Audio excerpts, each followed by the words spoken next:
Ang pagluluto, maraming diskarte dyan, si Juan. Para siguradong nanunuot ang lasa sa laman, ang isang tried o tested na paraan, takba na yan. May takip na palayok, kawayan, o kahit simpleng dahon. Basta makulong ang init at lasa. Pero para sa ka-wonder nating si June, chicken na chicken lang daw ang pagluluto niya ng pambatong putahe ng manok na ikinukulong lang niya sa lata.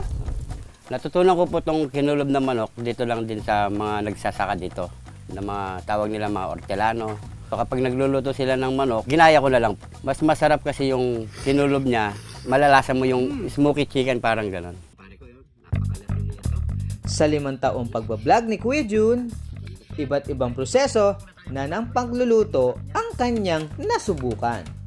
Pero ang pinakakakaiba daw, ang paraan ng pagluluto ng kanyang specialty na manok na tinakluban. Tok, tok, tok! Tao po! Hello po! Hello po! Naamoy ko kasi from afar yung... Wow, chicken! Maganda yung pagkakaihaw dito ng manok ah. Hindi po inihaw yan. Gusto niyo po malaman kung paano natin niluto to? Gusto kong malaman kung paano mo niluto yan. Tara! Tara! Sa paghahanda, para lang din daw nag-iihaw. Dapat po dinidikdik po ng ganito para yung Lasa. yung lasa, yung aroma niya pumasok po sa tawan ng manok. Ipalaman ang mga pampalasa. Kapag natimplahan na ang mga manok, bahagyang imamasahe para mas kumapit ang lasa. Sasapinan lang ito ng dahon ng saging na nakapatong sa lupa. Saka ito tatakloban ng kwadradong lata ng biskwit. This is my first time na maka-experience ng ganitong pagkakataon. Magluto sa lata. Nako. Mostly mga ilang araw yan. Ano, mga 25-30 minutes po. Kung titignan din natin, nung panahon ng himagsikan, ay nagkaroon din ng presensya itong kinulob na ito sa pamamagitan naman na ang manok ay nakabalot sa sahan ng saging at ito yung kinakain ng ating mga revolusyonaryo. Noong panahon kasi ng pananakop sa bayan ni Juan, malaki daw ang naging papel ng pagkukulob bilang pagluluto. Hindi lang para sa sarap para din sa kaligtasan. Para hindi daw maamoy ng mga mananakop, kinukulob ang pagkain para hindi sumingaw ang bango. At pati usok, binabantayan. Baka luto na ang manok namin ni Kuya June Ayun, nakatihaya. Hindi naman sunog yan, ganyan talaga. So yung ilalim niyan ay ang hindi pa luto. 20 minuto at luto na ang kalahating bahagi ng manok. Babalik ta rin ito para maluto ang kabilang bahagi. And after 15 minutes, pwede na ulit silipin ang manok. Dahil mukhang basic na basic ang pagkukulob, Kuya June, let me handle this one. Kaya ko kaya magtinikling?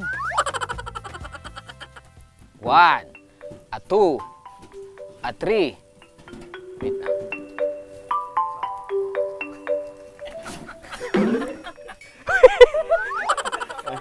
Pwedeng dalawa tayo. Wag na! Okay na! Dito lang ako! Dito lang! Hindi pala basic mga kawander. Madulas yung lata. Kasi parang meron siyang mga pulbos-pulbos sa gilid.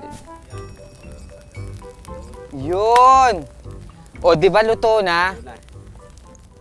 Bango! Bango. Bango. Kain na! Siyempre pa.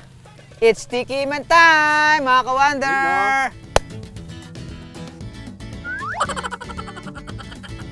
Lasa siyang, lasang usok na masarap.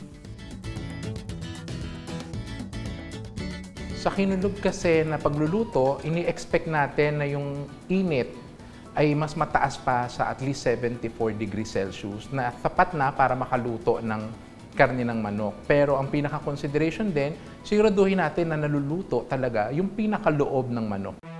Wait! Hindi pwedeng ako lang ang makakatikim ng special kinulob ni Kuya June. Siyempre pa, Mami Sue, this one's for you. So, kita natin, luto naman siya. Tikman natin. Pareho lang naman siya yung inihaw at saka yung kinulob. Ito, merong smoky flavor ka na malalasahan.